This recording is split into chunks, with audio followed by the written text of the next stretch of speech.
every day. The town is full of predator, don't turn a little prey. I flip $1 million out of nothing, make them feel a certain way. Hoping that the switch. What's good, y'all? Fist Vegas, the hardest voice of sports. Go ahead, hit that like button and subscribe to the Fist Schooner while you at it. Y'all know what time it is. If you ain't with it, you best get with it. Now let's rock. Listen, hit the sub button, man. I need that 5K. Alright, we ain't going to the playoffs, so our only goal is to get Big Fist to 5K going into the offseason, alright? With that being said, good morning. Hope everybody had a happy holiday. You know what I'm saying? Whatever you celebrate, I hope you did it up big. Alright, now let's get to the business. Shout out to Joe Judge. You know, I know a lot of y'all are 50-50 with Judge. I'm not even going to say a lot of y'all are disappointed. I think Giants fans are more mad about the Daniel Jones side of it than the Joe Judge side. Me personally, I'm cool with them both. Joe Judge gets on my nerves with game management. He's horrible with timeouts. He's too conservative. But it is what it is. You got to take the good with the bad. Now, I told y'all I could go either way with Judge. I could go either way with Gettleman. If they fired Judge, it is what it is. Bring in an offensive mind. If you keep Judge, let's continue to build this culture. I mean, Judge is better than half these coaches in the league. He's better. He's just not what Giants fans trying to hear right now. Giants fans, we want points. We want franchise quarterback. We want points, and we want to win games and know we can sustain this for a long time. Then when it comes down to it, Giants fans, that's really what we want, right? We want what, Buffalo got. We want what, the Chiefs got. We want a quarterback and a coach, and we want a quarterback and a system and a coach that we know is going to put up points every week and win on a consistent basis from year to year to year to year to year. That's what we want. That's what it all boils down to. And Joe Judge might be able to deliver that. Well, we'll never know if we keep firing coaches after 2 years. All right, had we kept Shermer, Daniel Jones might be a damn all-pro by now. Daniel Jones under Shermer was 24-12 in 12 games. We fired Shermer, and Daniel Jones ain't been the same since. Daniel Jones hasn't even thrown 24 touchdowns since Shermer left. Under Shermer, he did it in 12 games. We really should have kept Shermer and fired James Betcher and let Shermer continue to develop his rookie quarterback. We stuck Shermer with the corpse of Eli and then stuck him with a rookie and then fired him. We never gave him a chance to succeed. Now with Joe Judge, it's like, bruh, let this man draft his offensive line. You feel me? Let him get his offensive line. Let him get his offensive coordinator, John Mara. Let Joe Judge finish out his vision of the team. Also, what Schefter reported, Jordan Ranning. Jordan Ranning said that Joe Judge has done a lot of great things behind the scenes as far as cleaning stuff up in the front office. Behind the scenes in the organization, he's cleaning up the organization culture. Joe Judge is doing a lot behind the scenes that we don't know about. Closed door shit. That shit that you look at your boy and say never go against the family type shit. He's cleaning up those situations.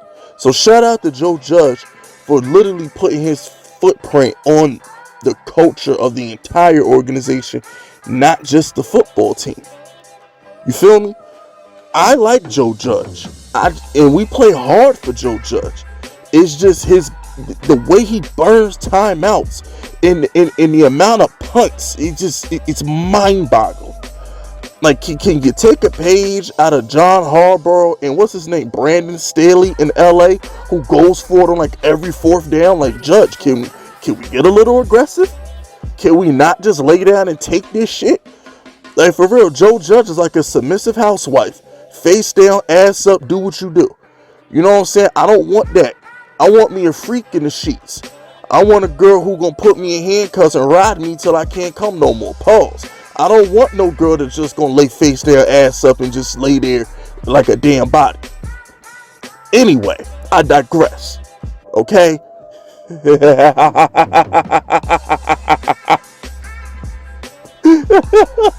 Look, this is an adult channel. Alright, this ain't for kids. So, you know, say we look, the beginning of all my videos, you see that warning message. But anyway, let's move on to my guy, Daniel Jones. And also, one last thing on Judge.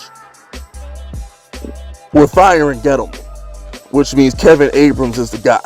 Just letting y'all know. All this means is that either Kevin Abrams is the guy or Joe Judge is picking the next GM.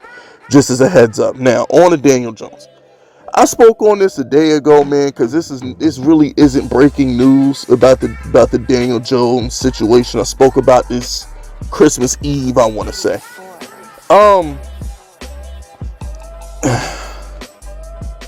I'm tired of defending Daniel Jones, man. I feel like a broken record. I know how Skip Bayless feels when he had to defend Dak all them years. Like, me defending Daniel Jones and pointing out all the good things he does is literally the equivalent of Skip Bayless defending Dak or something like that. I get it now. It's just like, it's come to a point with Daniel Jones. If you don't see it, if you don't see his potential, if you don't see his greatness, it's because you don't want to see it. Which is why I've been asking y'all this question for a week now.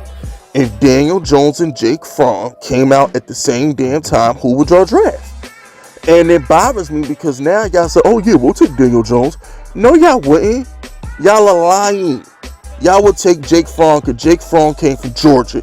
He played in the SEC. Not a damn soul would have took Daniel Jones because y'all didn't know who the hell Daniel Jones was in 2019. Stop lying to me. Like, I got a lot of subscribers in my live streams, a lot of subscribers on Twitter in my comment section. Y'all are lying to me. If Jake Fromm and Daniel Jones came in at the same time, y'all would have took Jake Fromm.